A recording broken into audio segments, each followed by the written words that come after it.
অঙ্কটিতে কি আছে না, কোনো দ্রব্য একটি নির্দিষ্ট মূল্যে বিক্রি করা হয়, ওই মূল্যের 4/7 বিক্রয় করলে 16% ক্ষতি হয়।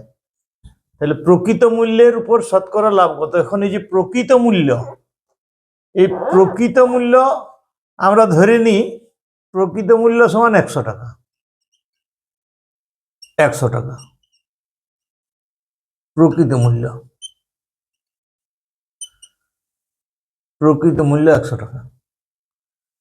এখানে যদি প্রকৃত মূল্য 100 টাকা হয় তাহলে 16% ক্ষতি। 16% ক্ষতি যদি হয় তাহলে 16% ক্ষতি, এর থেকে 16% ক্ষতি হলে তার মানে হচ্ছে 84।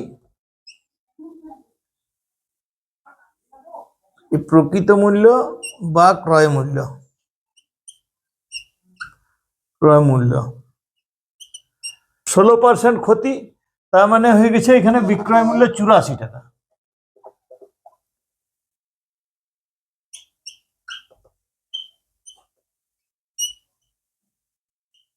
84 টাকা।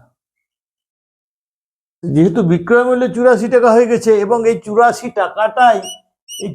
টাকাটাই হচ্ছে 4/7।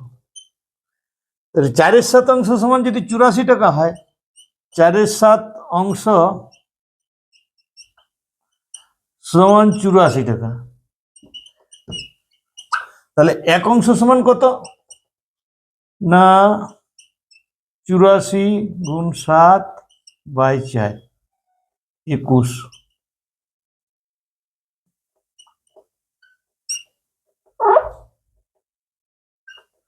147 টাকা। এই যে বিক্রয় মূল্য হয়ে গেল 147 টাকা।